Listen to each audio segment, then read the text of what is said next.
नमस्कार, स्वागत है आपका। गौरव शुक्ला मैं हूं आपके साथ और इस बुलेटिन का आगाज करेंगे बड़ी खबर के साथ जो हिमाचल प्रदेश से है। हिमाचल में जो चुनाव हुए, निकाय चुनाव हाल ही में, अब उनमें मेयर मिले हैं। जी हां, 3 शहरों को मेयर मिल चुके हैं, नगर निगमों को मेयर मिल चुके हैं। धर्मशाला और मंडी में बीजेपी ने अपना परचम लहराया है, जबकि पालमपुर में कांग्रेस से समर्थित पूनम बाली को मेयर पद मिला है। जी हां, वो मेयर बनी है। 16 अप्रैल को सोलन का मेयर चुना जाएगा।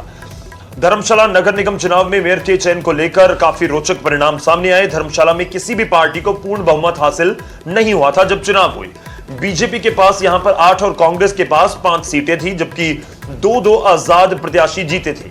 और अंत में ओंकार नहरिया को निर्विरोध चुन लिया गया मेयर के तौर पर। ओंकार नहरिया मैकडोलगंज वार्ड नंबर 3 से पार्षद चुने गए हैं। इससे पहले नहरिया डिप्टी मेयर भी रह चुके हैं।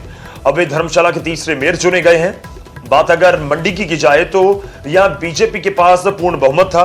दीपाली जसवाल नगर निगम मंडी की पहली मेयर बन चुकी हैं। लंबी माथापच्ची के बाद बीजेपी ने दोनों के नाम पर मोहर लगाई और दोनों ने पद एवं गोपनीयता की शपथ दी। तो आपको बता दें कि 4 नगर निगमों के चुनाव हुए। 3 में आपको हिमाचल वासियों को मेयर मिल चुके हैं, धर्मशाला और मंडी में। वहीं पालमपुर में कांग्रेस से समर्थित पूनम बाली मेयर बन चुकी हैं। अभी सोलन में इंतजार जरूर है। 16 अप्रैल को सोलन का मेयर पद का चुनाव होगा और देखना होगा कि सोलन में अब किसके खाते में मेयर की कुंजी जाती है।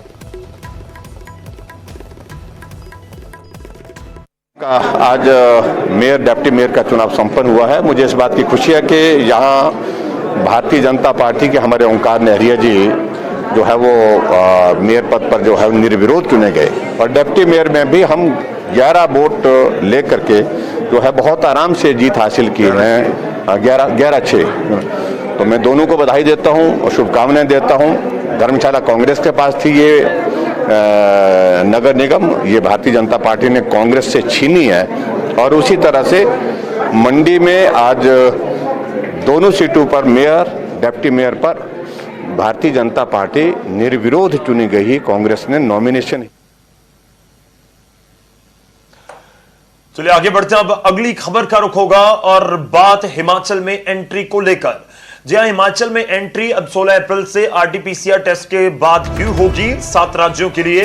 ये राज्य सरकार ने आदेश दिया है। पंजाब सहित 7 राज्य हैं और इसके ऊपर मुख्यमंत्री जयराम ठाकुर का बयान भी सामने आया है।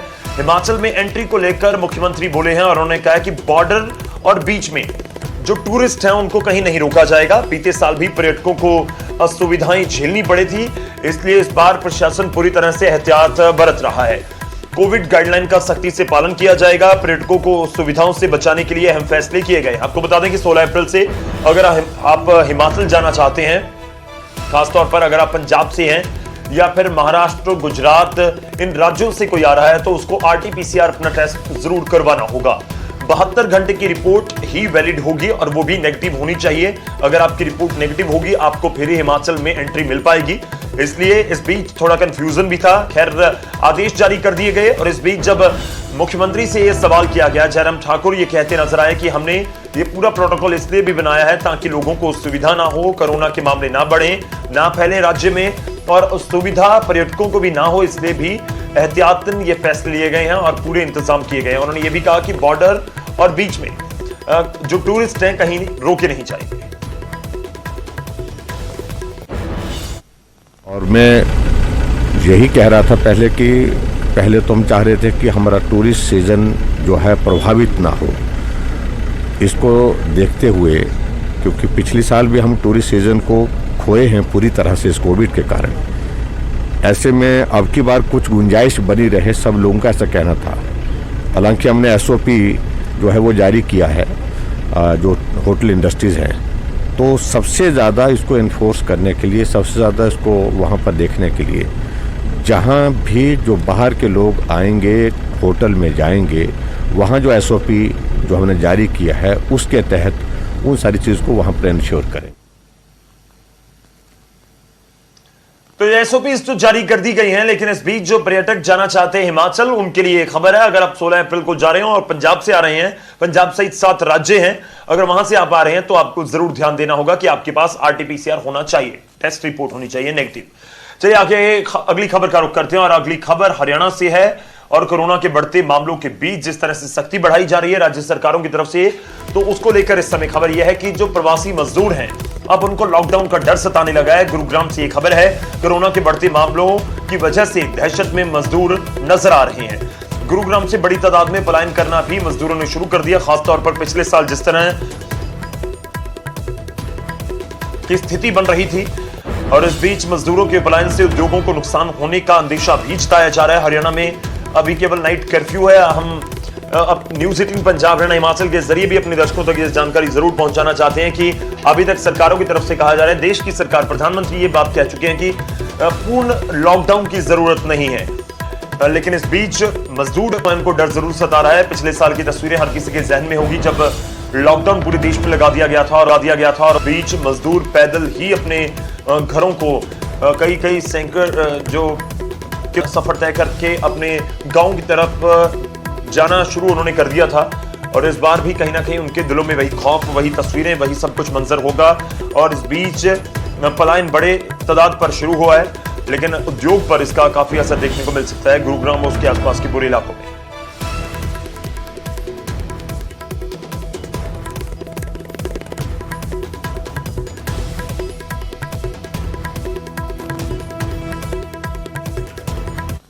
जब से हरियाणा सरकार ने 75% का जो हरियाणा का फिक्स वो किया है कि यहीं की लेबर रहेगी, तब से ही लेबर डर के माहौल में चल रहे थे। जो यूपी है, बिहार के जितने भी लोग हमारे यहाँ प्रोडक्शन के हैं, ज़्यादातर मुझसे तरफ के लोग हैं, तब से ही लोग डरे हुए थे। और साथ में ये ऊपर से कोरोना का जो थोड़ी महामारी फैली है, मैं समझता हूँ कि उसकी वजह से लोगों को और ज़्यादा डर पैदा हो गया है।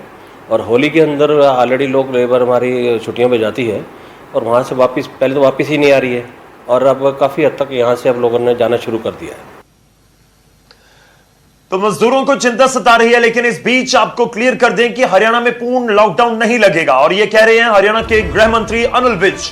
बड़ी खबर है इस समय लॉकडाउन को लेकर, हरियाणा में पूर्ण लॉकडाउन की कोई संभावना नहीं है, संभावनाओं को खारिज कर दिया है अनिल विज ने।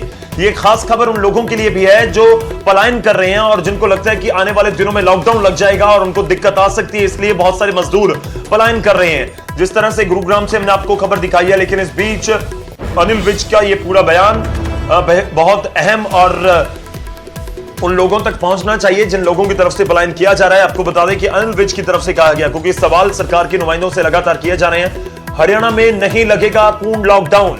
हरियाणा के गृह मंत्री अनिल विज की तरफ से बयान दिया गया है। प्रदेश में लॉकडाउन की संभावना से अनिल विज ने इनकार कर दिया है। विज ने कहा कि प्रवासी श्रमिकों को घबराने की जरूरत नहीं है। हरियाणा में प्रवासी श्रमिकों का पलायन हो रहा है। गुरुग्राम से हमने आपको पूरी जानकारी दी, ये खबर दिखाई। उन्होंने कहा कि हरियाणा में लॉकडाउन की कोई संभावना नहीं है। लॉकडाउन से जुड़ी अफवाहों पर ध्यान ना देने की भी अपील अनिल विज करते नजर आ रहे हैं। आपको बता दें कि कोरोना के बढ़ते मामलों को देखते हुए नाइट कर्फ्यू लगाया गया हरियाणा में। हरियाणा जैसे अन्य राज्यों में भी लगाया गया हो, पंजाब हो, चंडीगढ़ हो, दिल्ली हो, आसपास के राज्यों में भी और कई राज्यों में, हालांकि कुछ राज्यों में लॉकडाउन भी लगाया गया जहां पर बहुत ज्यादा स्थिति खराब है।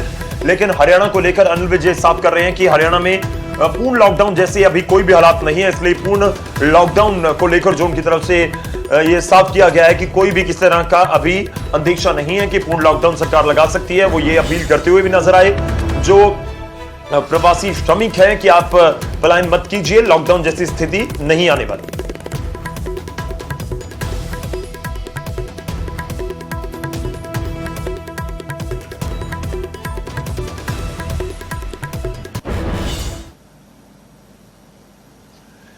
चलिए आगे बढ़ते हैं, क्योंकि लॉकडाउन को लेकर बहुत सारी अफवाहें हैं। इस बीच अपील की जा रही है कि लॉकडाउन जैसी स्थिति कोई नहीं है हरियाणा में, खासतौर पर आप बेफिक्र रहिए। लेकिन अगर बात करें हम पंजाब की, तो मोहाली का एक डकौली पूरा इलाका कंटेनमेंट जोन बना दिया गया है। वहां पर आवाजाही पर भी रोक लगा दी गई है। यह बड़ी खबर है, क्योंकि जिस तरह से मामले सामने आ रहे हैं उस बीच सख्ती को बढ़ाया जा रहा है। यह बिल्कुल चंडीगढ़ से सटा इलाका है, डकौली का, जीरकपुर का पूरा इलाका, जहां पर ये पाबंदियां लगाई गई हैं। मोहाली का डकौली कंटेनमेंट जोन घोषित कर दिया गया है, भारी पुलिस बल लगा दिया गया है। लोगों को इस बीच दिक्कतों का सामना तो करना पड़ रहा है। आपको बता दें कि एंट्री पॉइंट पर, जहां जहां डकौली की एंट्री पॉइंट है, वहां पर लोगों की आवाजाही को रोक दिया गया है। फैसले के विरोध में दुकानदार सड़कों पर उतर आए और पुलिस से उलझते नजर भी आए हैं स्थानीय दुकानदार। डकौली को 15 दिनों के लिए बंद किया गया। 15 दिनों के लिए पूरा कंटेनमेंट जोन बनाया गया। डकौली में लगातार कोरोना के केसेस बढ़ रहे हैं। हाल फिलहाल में जो जानकारी है कि करीब 500 मामले वहां से सामने आ गए। उसके बाद प्रशासन ने यह फैसला किया, क्योंकि यह कहा जा रहा था सरकार की तरफ से कि अगर कहीं एक जगह पर मामले ज्यादा बढ़ते हैं तो वहां उस पूरे इलाके को कंटेनमेंट जोन बनाया जा सकता है। लेकिन डकौली बहुत छोटा कोई इलाका, 1 लाख के करीब पॉपुलेशन है और इस बीच दुकानदार लोग, उनको दिक्कतों का सामना करना पड़ सकता है, क्योंकि करीब 15 दिनों का समय दिया गया है इस पूरे कंटेनमेंट जोन बनाने को, और इस बीच विरोध भी हो रहा है। ਦੇ ਵਾਧੇ ਹੋਏ ਕੇਸ ਨੂੰ ਵੇਖਦੇ ਹੋਏ ਮੋਹਾਲੀ ਜ਼ਿਲ੍ਹੇ ਦੇ ਟਕੌਲੀ ਏਰੀਆ ਵਿੱਚ ਕੰਟੇਨਮੈਂਟ ਜਿਹੜਾ ਜ਼ੋਨ ਹੈ ਉਹ ਲਾ ਦਿੱਤਾ ਗਿਆ। ਹਾਲਾਂਕਿ ਹੁਣ ਲੋਕਾਂ ਦੀ ਜਿਹੜੀ ਆਵਾਜਾਈ ਹੈ, ਨਾਰਮਲ ਜਿਹੜੀ ਆਵਾਜਾਈ ਹੈ ਉਹ ਬੰਦ ਕਰ ਦਿੱਤੀ ਗਈ ਹੈ, ਲੇਕਿਨ ਲੋਕਾਂ ਦਾ ਜਿਹੜਾ ਗੁੱਸਾ ਹੈ ਉਹ ਵੇਖਣ ਨੂੰ ਮਿਲ ਰਿਹਾ ਹੈ ਤੇ ਲੋਕੀ ਹੁਣ ਸੜਕਾਂ ਤੇ ਆ ਗਏ। ਜਿਹੜੇ ਸ਼ਾਪਕੀਪਰਸ ਨੇ, ਹੋਰ ਜਿਹੜੇ ਉਹ ਪੁਲਿਸ ਨਾਲ ਗੱਲਬਾਤ ਕਰਦੇ ਨਜ਼ਰ ਆ ਰਹੇ ਨੇ। ਇੱਥੇ ਖੁਦ ਮੌਕੇ ਤੇ ਐਸਡੀਐਮ ਵੀ ਨੇ, ਉਹਨਾਂ ਨਾਲ ਵੀ ਗੱਲਬਾਤ ਕਰਾਂਗੇ ਜਿਹੜੇ ਐਸਡੀਐਮ ਨੇ ਇਸ ਏਰੀਏ ਦੇ। ਬਾਬਾ ਸਰ, ਤੁਸੀਂ ਇਹ ਕੰਟੇਨਮੈਂਟ ਜ਼ੋਨ ਜਿਹੜਾ ਘੋਸ਼ਿਤ ਕੀਤਾ ਹੈ, ਰੀਜ਼ਨ ਕੀ ਹੈ, ਕਿੰਨੇ ਕੇਸਿਸ ਜਿਹੜੇ ਵੱਧ ਰਹੇ ਨੇ, ਤੁਸੀਂ ਕਿਹੜੀ ਸਰਵਿਸ ਹੈ ਉਹ ਚਾਲੂ ਕੀਤੀ ਹੈ? देखो जी, कंटेनमेंट जोन जिवें ਤੁਹਾਨੂੰ ਪਤਾ ਆਪਾਂ ਪਿਛਲੇ ਸਾਲ ਵੀ ਬੇਨਤੀ ਕੀਤੀ ਸੀਗੀ ਵੀ ਅਸੀਂ ਡਿਕਲੇਅਰ ਕੀਤੇ। ਇਸ ਸਾਲ ਵੀ ਮੈਂ ਬੇਨਤੀ ਤੇ ਅਪੀਲ ਕਰਦਾ ਲੋਕਾਂ ਨੂੰ ਕਿ ਸਾਡਾ ਪ੍ਰਸ਼ਾਸਨ ਦਾ ਸਹਿਯੋਗ ਦੇਣ। ਅਸੀਂ ਇਹਦੇ ਵਿੱਚ ਅਰਾਊਂਡ ਮੋਰ ਦੈਨ 437 ਕੇਸਿਸ ਜਿਹੜੇ ਆ ਗਏ ਨੇ ਕੋਈ ਪੀਰ ਮਸ਼ੱਲਾ ਦੇ ਵਿੱਚ, ਇਸ ਲਈ ਇਸ ਨੂੰ ਜਿਹੜਾ ਕੰਟੇਨਮੈਂਟ ਜ਼ੋਨ ਬਣਾਇਆ। ਕੋਈ ਵੀ ਐਸੈਂਸ਼ੀਅਲ ਸਰਵਿਸ ਜਾਂ ਕੋਈ ਵੀ ਐਸੈਂਸ਼ੀਅਲ ਕਮੋਡਿਟੀ ਦੀ ਸਰਵਿਸ ਜਿਹੜੀ ਹੈ ਉਹ ਕੋਈ ਵੀ ਬੰਦ ਨਹੀਂ ਕੀਤੀ ਗਈ ਤੇ ਮੈਡੀਕਲ ਸ਼ਾਪਸ ਵੀ ਖੁੱਲੀਆਂ ਨੇ, ठीक है जी, बट नॉन एसेंशियल एक्टिविटी असी सारी जी है बंद की। ਤੇ ਸਰ ਲੋਕ ਜਿਹੜੇ ਐਲੀਗੇਸ਼ਨ ਲਾ ਰਹੇ ਨੇ ਕਿ ਠੇਕੇ ਜਿਹੜੇ ਆ ਉਹ ਖੋਲੇ ਹੋਏ ਆ, ਉਹਦੇ ਕਰਕੇ ਵੀ ਤੁਸੀਂ ਕੁਝ ਉਹਦੇ ਦੇਖੋ ਜੀ ਇਹ ਕੁਝ ਆਪਣੀਆਂ ਡਿਮਾਂਡਸ ਰੱਖ ਰਹੇ ਸੀ ਵੀ ਦੁਕਾਨਾਂ ਨਾ ਬੰਦ ਕੀਤੀਆਂ ਜਾਣ। ਪਿਛਲੇ ਸਾਲ ਅਸੀਂ ਆਲਟਰਨੇਟਿਵ ਦੇ ਅਲਾਉ ਕਰਤਾ ਸੀ, ਉਹ ਸਲੋਲੀ ਜੀ ਜਿਹੜੀਆਂ ਉਹ ਅਸੀਂ ਲੈ ਲਈਆਂ, ਉਹ ਡਿਸਕਸ ਕਰਕੇ ਅਸੀਂ ਕਰਾਂਗੇ, ਉਹਦੇ ਤੇ ਕਾਰਵਾਈ ਕਰਾਂਗੇ। ਬਟ ਮੇਰੀ ਬੇਨਤੀ ਫਿਲਹਾਲ ਇਹ ਹੈ ਵੀ ਜਦੋਂ ਅਸੀਂ ਇਹਨੂੰ ਡਿਕਲੇਅਰ ਕੀਤਾ ਤਾਂ ਇਹਦੀ ਅਸੀਂ ਬੇਨਤੀ ਲੋਕਾਂ ਨੂੰ ਇਹ ਕਰਦੇ ਹਾਂ ਵੀ ਇਹਦੀ ਪਾਲਣਾ ਕੀਤੀ ਜਾਵੇ।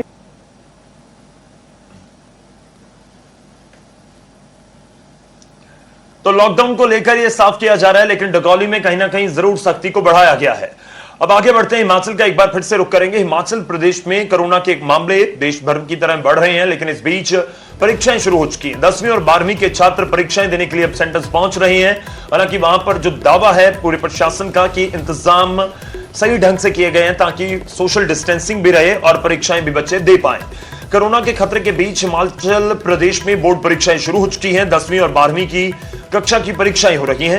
राज्य भर में करीब 2.5 लाख छात्र ये एग्जाम दे रहे हैं। वहीं कोरोना की गाइडलाइंस की भी सख्ती से पालना की जा रही है।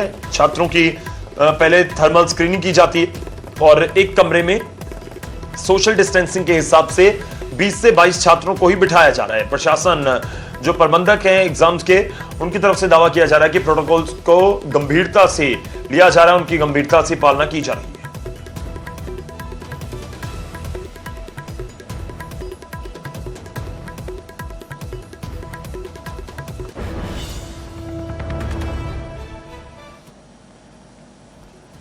कोरोना के बढ़ते मामलों के बीच एक बड़ी खबर अब चंडीगढ़ से आ रही है, उसका रुख करते हैं। चंडीगढ़ में भी प्रशासन की तरफ से अब सख्ती को बढ़ाया जा रहा है। इस समय बड़ी खबर है सुखना लेक और रॉक गार्डन के साथ जुड़ी हुई।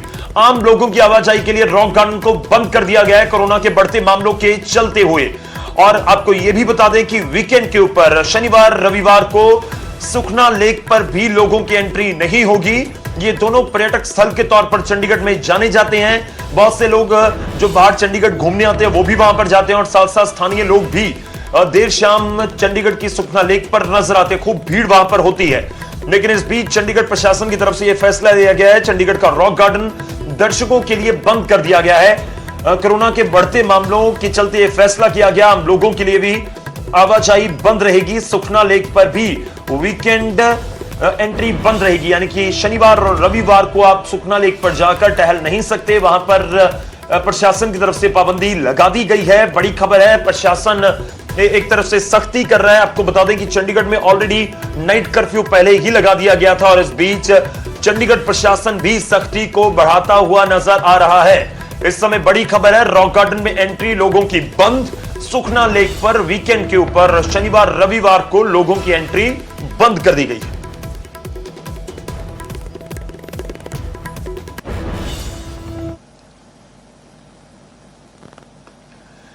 तो कोरोना के मामले बढ़ रहे हैं, इस बीच हम आपको भी अपील करेंगे न्यूज़ 18 पंजाब हरियाणा हिमाचल की तरफ से कि आप भी सोशल डिस्टेंसिंग का ध्यान रखिए और मुंह पर मास्क जरूर लगाइए।